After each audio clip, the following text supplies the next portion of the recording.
Bonjour tout le monde et bienvenue sur minimachine.net. Aujourd'hui, on va parler d'une tablette, encore une tablette. C'est la Kazam Vision. Alors, Kazam Vision, je vous en ai déjà parlé. A priori, c'est une tablette comme les autres. Bref rappel, c'est un Atom X5 Cherry Trail. Une tablette 8 pouces IPS en 1280 par 800 pixels, 2 Go de mémoire vive, 32 Go de stockage, un Wi-Fi AC. Et donc, a priori, à part un look un peu particulier, un dos en alu et un écran qui est, ma foi, très bon, on a un engin qui ne sort pas vraiment du lot par rapport aux concurrentes sur le marché. Là où la Kazam Vision se démarque clairement par rapport à ses petites camarades, c'est qu'elle est livrée avec ceci. Ceci, c'est donc un espèce d'adaptateur joystick dock qui va nous permettre d'utiliser la Kazam Vision en format gaming.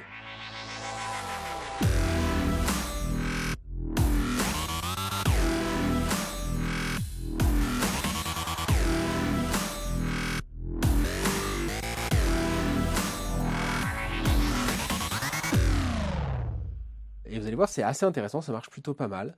Donc, elle s'insère comme ceci, on l'avait déjà vu, je vous encourage à aller lire et regarder la vidéo précédente. Et ceci donc nous permet d'avoir une disposition qui est vraiment parfaite pour le gaming, dans le sens où on a deux joysticks, les boutons, la croix directionnelle, les trucs habituels, les gâchettes, donc tout ce qu'il faut pour pouvoir jouer à des jeux traditionnels. Et c'est ce qu'on va faire tout de suite, on va lancer Steam. Et on va comprendre très vite l'intérêt de cette solution. Là, j'ai Dirt 3 qui m'attend. On va le lancer en streaming puisque ça prend un peu de temps. C'est pénible, Dirt 3. Mais c'est un bon exemple pour vous montrer à quoi ça peut ressembler. Voilà. Pour bien comprendre ce qui se passe ici, on va être assez didactique. Là, j'ai la tablette. La tablette, elle a 32 Go de mémoire de stockage. Le jeu doit faire une vingtaine de gigas. Donc, évidemment, il n'est pas installé sur la tablette. Le processeur nécessaire pour piloter le jeu est vraiment beaucoup plus important que celui intégré à la tablette. Là, on est sous un Atom X5, c'est un Cherry Trail, c'est bien, ça sait faire pas mal de choses, mais piloter un jeu pareil avec les capacités 3D demandées, évidemment, c'est pas du tout à sa portée. Donc, ce qu'on fait, en fait, c'est qu'on va piloter le jeu avec l'interface ici, on va afficher le jeu avec l'écran, mais tout le calcul va être déporté sur notre machine. Alors, on va passer ce truc pénible. Voilà, hop. Voilà. En fait, si vous regardez derrière moi, là, donc j'ai un écran qui affiche le jeu. Et ça, c'est une grosse machine. C'est un gros processeur AMD avec une grosse carte graphique AMD. Cette solution-là va lancer le jeu et faire le calcul. C'est-à-dire que avec l'interface ici, je vais piloter le jeu. Je vais envoyer le contenu, enfin pas le contenu, je vais envoyer les ordres donnés par cette interface vers la machine qui est située derrière moi, via Wi-Fi. Cette machine va calculer l'image nécessaire et au lieu de la retransmettre uniquement sur l'écran que j'ai derrière moi, elle va également la retransmettre en streaming comme si je regardais une vidéo sur YouTube. Donc je vais afficher le contenu. On va jouer en solo. Je vais afficher le contenu de ce streaming sur la tablette. Et donc j'ai une solution qui est complètement portable, qui va me permettre de jouer, à distance avec une machine qui va faire les calculs, qui sera située à distance. Double intérêt de la solution. D'abord, on a une solution qui est portable. Alors elle est assez lourde, hein, c'est pas l'engin le plus léger de la Terre, mais elle est relativement portable. Elle est parfaitement inaudible, c'est-à-dire que si je branche un casque sur la prise casque qui est libre en dessous, on a l'espace de mettre une petite prise casque ici. Si je branche un casque ici, on est sur une solution qui ne va pas s'entendre autour de vous, qui sera tout à fait inaudible donc, et totalement autonome, c'est-à-dire qu'on est sur un jeu PC qui s'affiche sur une tablette dans un petit format, alors que normalement les ressources nécessaires, là c'est qu'un exemple, mais évidemment plus votre machine va être puissante, plus vous allez pouvoir lancer de jeux, mais typiquement, ce type de jeu-là, normalement, on ne peut pas le lancer sur une tablette, on ne peut pas le lancer sur un engin de ce gabarit-là, et il va faire beaucoup de bruit en fonctionnant. Sur la machine qui est installée derrière moi, quand il va se mettre à tourner, il va évidemment demander beaucoup plus de ressources, et donc le ventilateur va se mettre en marche, ça va faire du boucan. Là, on est sur une solution qui est parfaitement inaudible, on met son casque, etc., qui est relativement légère, et qu'on peut vraiment utiliser au fond de son canapé. Alors, à quoi ça ressemble en vrai? On va regarder ça sur une autre cam, que ça soit plus clair. Hop, on va lancer une course.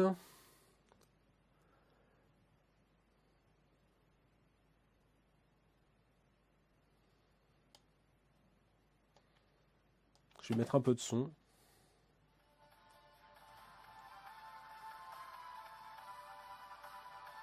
Donc je vais piloter avec ça, le G6 qui est ici à gauche, accélérer avec ce bouton-là, et les autres boutons vont servir à changer de caméra, etc., etc.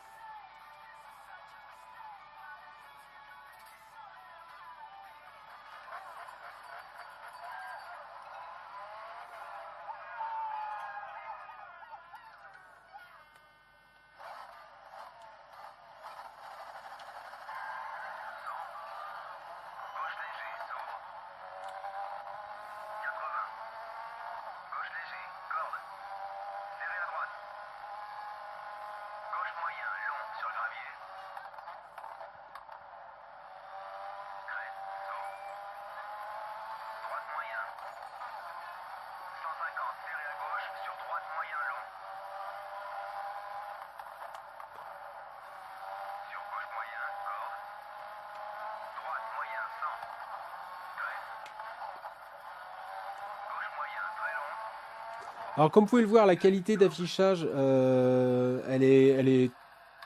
Je vais essayer de la voir proprement. Voilà, la qualité d'affichage est vraiment très très belle. Là, je suis sur une solution en Wi-Fi AC. Ça fonctionne plutôt pas mal. Les vibrations, parce qu'il y a du force feedback sur le titre. Donc j'ai des vibrations qui sont répétées dans les manettes. Quand je me cogne sur quelque chose, etc., j'ai un choc, un mouvement, etc., sur les manettes. Quand je vais sur les bords et que ça bouge un petit peu, ben, j'ai un mouvement également à l'intérieur des manettes. Il y a des petits systèmes de vibration dans les deux poignées. Ça répond vraiment très très bien, hein. On est sur une solution qui répond au doigt et à l'œil, c'est le cas de le dire. Voilà, donc chaque mouvement donne bien quelque chose d'efficace.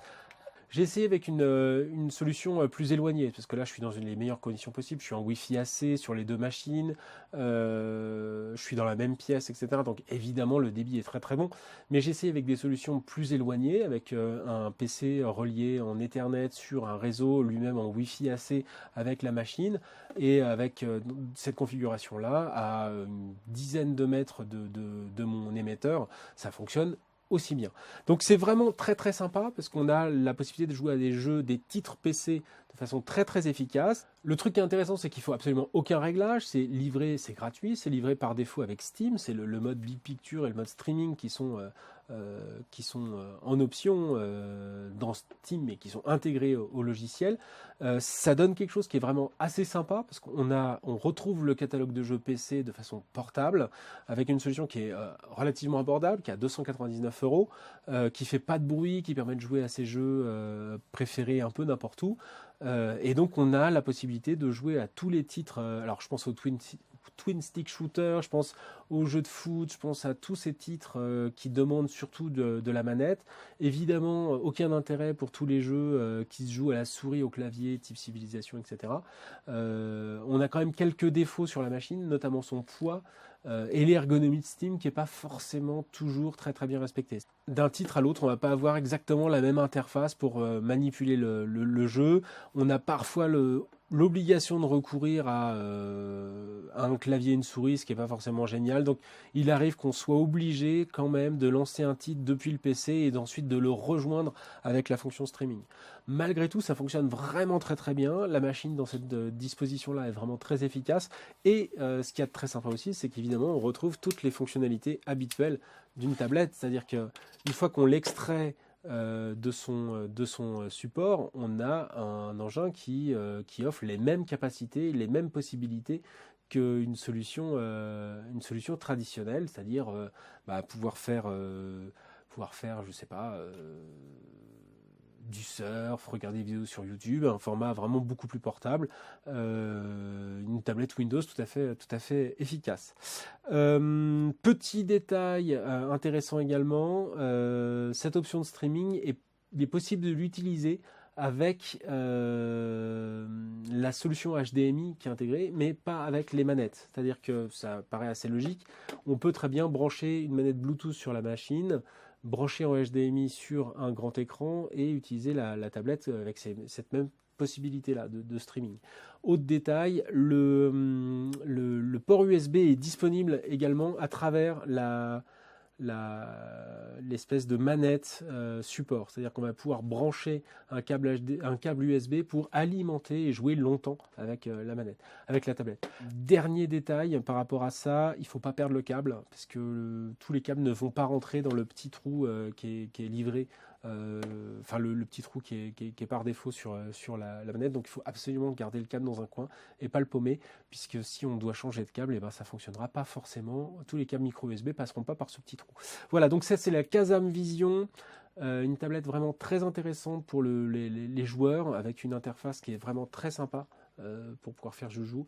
J'ai testé plein de titres, à partir du moment où ça fonctionne bien avec une manette, ça fonctionne bien avec la Kazam Vision en streaming, si vous avez le réseau Wi-Fi qui va bien.